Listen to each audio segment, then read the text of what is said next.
Alhamdulillah. Alhamdulillahirrabbilalamin. Kembali lagi di Islami Twinda, Jamaah Islami Twinda yang dirahmati Allah. Masih membahas tentang tema yang luar biasa ya.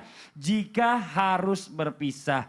Ya namanya rumah tangga pastinya semua orang ingin pasangannya itu selalu adem ayem ya. Nggak mau bercerai. Pengennya terlalu rukun ya, sakinah mawaddah warahmah. Cuma bicara qadarullah ini kan nggak seperti itu semuanya kan gitu ya. Ada orang yang memang ditakdirkan juga sebenarnya memang ya nggak panjang jodohnya, nauzubillah min zalik gitu. Dan akhirnya harus bercerai.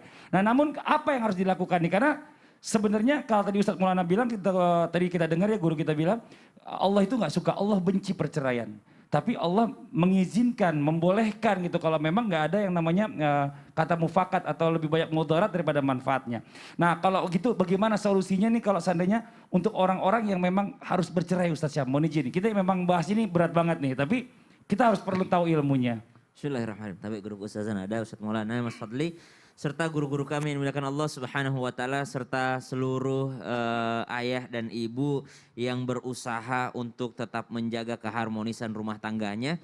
Kenapa? Ternyata kalau sudah terjadi mediasi, sudah bertanya kepada orang ketiga, lalu apalagi caranya agar tidak jadi bercerai? Karena sebenarnya sama-sama ingin mempertahankan rumah tangga. Maka yang pertama, ba'da naqul a'udzubillahi minasyaitonir rajim.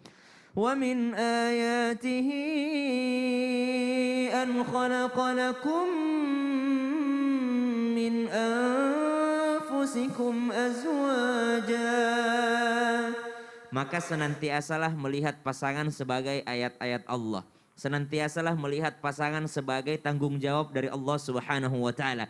Kita mengambil pasangan kita bukan hanya dari orang tuanya, tapi kita akad itu, akdun nikah, itu disaksikan oleh Allah Subhanahu wa taala, dan dia pasangan kita adalah tanggung jawab kita nanti di akhirat, dan dia akan menjadi yang kita dipertanyakan oleh Allah Subhanahu wa taala nanti di akhirat. Maka setiap kali ada niat, ada perasaan ingin berpisah, maka ketahuilah apakah itu sudah termasuk bagian daripada tanggung jawab atau malah lari daripada tanggung jawab yang diberikan Allah Subhanahu wa taala kepada kita.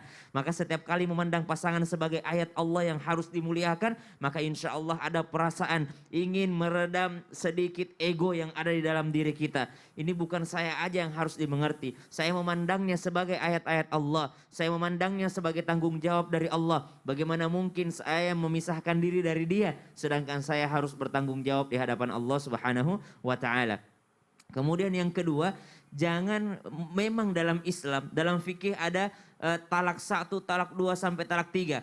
Tapi jangan sampai karena ada keringanan talak 1, talak 2, oh masih bisa rujuk ini, masih bisa rujuk ini. Akhirnya mempermainkan yang namanya perceraian. Dikit-dikit minta cerai, dikit-dikit mau pisah. Ntar juga masih bisa rujuk kalau kangen, ntar juga masih bisa rujuk kalau akhirnya berdamai. Maka selalulah anggap perceraian itu adalah perceraian yang saya tidak mungkin lagi bisa memilikinya setelah saya bercerai. Selalulah anggap perceraian itu adalah talak 3 yang saya sangat berhati-hati untuk mengucapkannya. Maka ketika orang sudah sadar bahwasanya ketika saya bercerai atau saya berpisah, saya tidak akan pernah bisa bersamanya lagi, maka efek buruknya akan sangat banyak, maka dia tidak akan memudahkan yakni mengucapkan kata talak ataupun perceraian yang diajukan oleh pihak istrinya. Maka subhanallah, pandanglah ini sebagai sesuatu yang sangat berat di mata kita dan di mata Allah Subhanahu wa taala. Yang ketiga, maka sebenarnya orang ketiga ataupun mediasi itu hanyalah bantuan-bantuan atau pertolongan. Namun yang paling berhak untuk mengobati dan menolong kita tidak lain dan tidak bukan hanyalah Allah Subhanahu wa taala dan diri kita sendiri. Allah memberikan hidayah, namun diri kita sendirilah yang mampu untuk menahan, diri kita sendiri yang mampu untuk mengobati luka kita sendiri. Wallahu taala alam. Fokus kepada kebaikan, jangan fokus kepada kekurangan pasangan. Iya, Masya Allah. Jadi kita bicara masalah tentang mediasi ini gak selalu membuahkan hasil yang baik juga. Betul. Ya. Balik lagi semua kepada diri kita sendiri. Iya, makanya alasannya harus alasan yang syar'i, bukan Masya alasan Allah. sendiri. Jazakallah khairan kasiran. Makasih banyak Ustadz Syam. Nah sekarang kita lanjut lagi nih buat jamaah Islami Twinda yang ada di rumah. Nah bagaimana nih kalau misalnya seandainya kasusnya ini ya, suami istri ini habis talak terus cerai. Namun setelah itu mereka, aduh kayaknya tetap yang terbaik balik lagi.